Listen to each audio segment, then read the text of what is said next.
हिंदुस्तानियों का सबसे बड़ा दुश्मन हिंदुस्तानी ही है। आज के टाइम में वॉर सिर्फ बॉर्डर्स पर नहीं लड़ी जाती, वॉर हेडलाइंस में लड़ी जाती हैं, हैशटैग्स में लड़ी जाती हैं, टीवी स्टूडियोज में लड़ी जाती हैं और सबसे ज़्यादा नैरेटिव्स में लड़ी जाती हैं। इसीलिए आज इंफॉर्मेशन भी वेपन है और एम्प्लीफिकेशन भी वेपन है। और शायद इसी कॉन्टेक्स्ट में धुरंधर फिल्म का ये डायलॉग इतना डिस्टर्बिंग लगता है।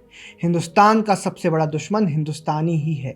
इंफॉर्मेशन वॉरफेयर के इस नए दौर में कभी कभी इंटरनल एम्प्लीफिकेशन एक्सटर्नल एनिमीज के लिए सबसे बड़ा एसेट बन जाता है। दोस्तों, इससे पहले आप ये वीडियो देखिए, एक बार कृपया करके हमारे YouTube चैनल्स को सब्सक्राइब कर लीजिए और हमें फॉलो करते रहिए। आप खुद कंपेयर कीजिए ना दोस्तों, एक पाकिस्तानी जर्नलिस्ट इंटरनेशनल मीडिया पर जाती है और अपनी कंट्री का नैरेटिव डिफेंड करती है। एक इंडियन कमेंटेटर फौरन रिपोर्ट उठाता है और बिना कंप्लीट वेरिफिकेशन के अपने ही देश की ऑफिशियल पोजीशन को ग्लोबल स्टेज पर सस्पिशियस बना देता है। और यही डिफरेंस आज इंडिया पाकिस्तान के इंफॉर्मेशन बैटलफील्ड को डिफाइन कर रहा है। ये सिर्फ जर्नलिज्म का डिफरेंस नहीं है दोस्तों, ये नैरेटिव डिसिप्लिन का डिफरेंस है। एक तरफ सिंक्रोनाइजेशन है, एक तरफ फ्रेगमेंटेशन है, एक तरफ कंट्री फर्स्ट नैरेटिव मैनेजमेंट है, दूसरी तरफ इंस्टेंट आउटरीच, डोमेस्टिक पॉलिटिक्स और ग्लोबल एम्प्लीफिकेशन का डेंजरस कॉकटेल है। और अगर आपको लगता है कि ये सिर्फ सोशल मीडिया का रैंडम ड्रामेबाजी है तो आप मॉडर्न वॉरफेयर को समझ ही नहीं रहे। मई 2026 में एक इंटरनेशनल रिपोर्ट वायरल होती है। According to this CBS report, Iran के कुछ एयरक्राफ्ट पाकिस्तान के strategically important Nur Khan airbase पर लैंड हुए थे। इस टॉपिक पर हमने एक रिपोर्ट भी की थी दोस्तों, जिसकी लिंक आपको डिस्क्रिप्शन में मिल जाएगी, आप वो भी देख सकते हैं। तो इसके बाद फॉरेन मीडिया स्पेकुलेशन शुरू हो जाती है कि ट्रंप के जिगरी दोस्त पाकिस्तान ने उसके साथ दगा किया।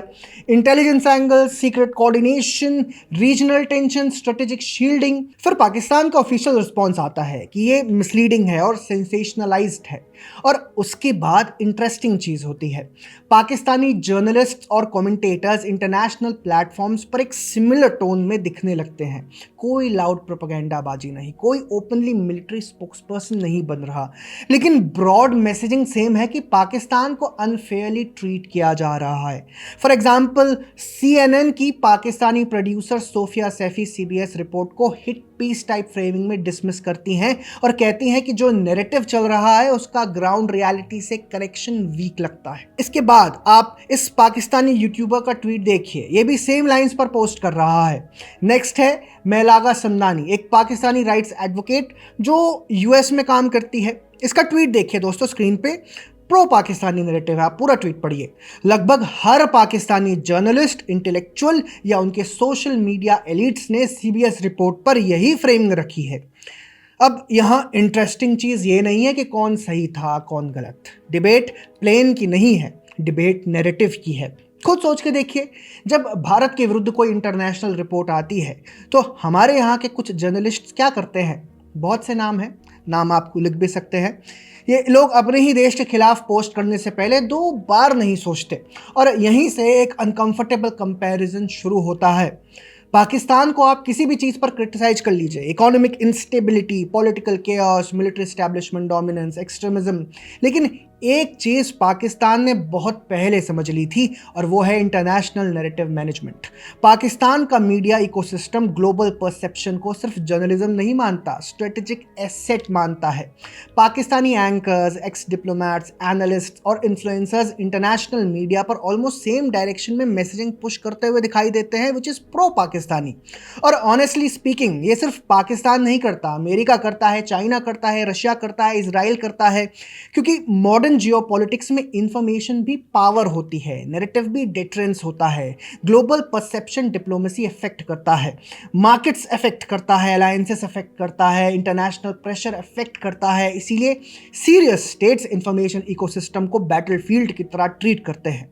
पाकिस्तान इस बैटलफील्ड को इमोशनली भी समझता है। डोमेस्टिक पॉलिटिक्स में वो एक दूसरे को भले ही जितना डिस्ट्रॉय करे, लेकिन एक्सटर्नल कॉन्फ्लिक्ट के वक्त टोन सडनली शिफ्ट हो जाती है। प्रायोरिटी होती है इंटरनेशनल लेवल पर इमेज की रक्षा।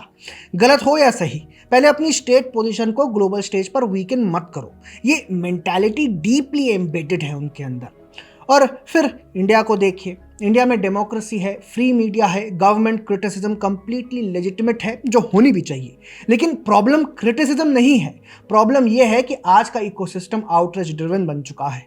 सबसे पहले ट्वीट कौन करेगा, सबसे पहले गवर्नमेंट को कॉन्ट्राडिक्ट करके व्यूज कौन बटोरेगा, सबसे पहले सेंसेशनल एंगल कौन निकालेगा, और इस रेस में जियोपॉलिटिकल कॉन्सिक्वेंस की कोई नहीं सोचता। एक फॉरेन रिपोर्ट आती है और कुछ इंडियन कमेंटेटर, जर्नलिस्ट उसको इंस्टेंटली एम्पलीफाई कर देते हैं।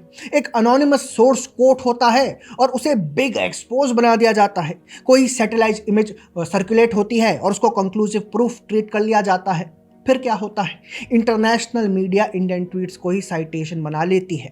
Even Indian journalist are saying this, बस नैरेटिव लूप कंप्लीट। यही सबसे डेंजरस चीज है। इंडिया के अगेंस्ट नैरेटिव बिल्ड करने के लिए रॉ मटेरियल इंडिया के अंदर से ही मिल जाता है, फ्री ऑफ कॉस्ट। और फिर जब कोई इस पैटर्न पर सवाल उठाता है तो इंस्टेंटली एक प्रिडिक्टेबल रिस्पॉन्स आता है। तो क्या क्रिटिसिज्म बंद कर दें? नहीं, बिल्कुल नहीं। डेमोक्रेसी का मतलब क्वेश्चनिंग ही होता है, लेकिन डेमोक्रेसी का मतलब स्ट्रेटेजिक नेविटी नहीं होता।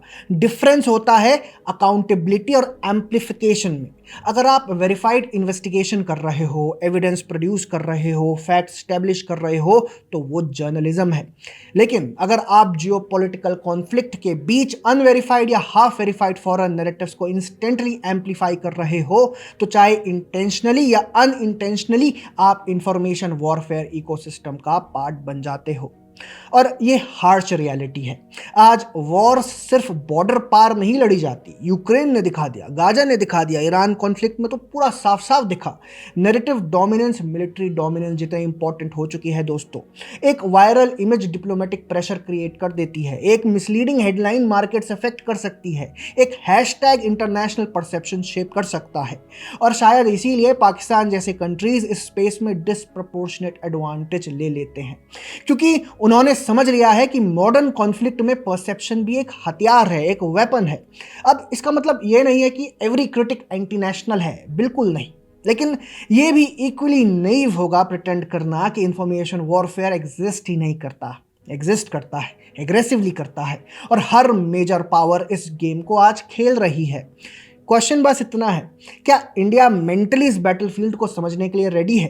क्योंकि फ्यूचर वॉर सिर्फ टैंक्स, फाइटर जेट्स डिसाइड नहीं करेंगे। फ्यूचर वॉर्स एल्गोरिदम डिसाइड करेंगे, मीडिया फ्रेमिंग डिसाइड करेगी, ग्लोबल नैरेटिव्स डिसाइड करेंगे।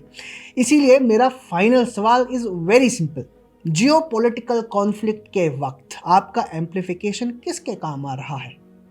दोस्तों, आपका इस मुद्दे पर क्या कहना है कमेंट में ज़रूर लिखिए, और चैनल सब्सक्राइब करना ना भूलिए। ऐसे ही वीडियोस के लिए देखते रहिए द पैम्फलेट। धन्यवाद।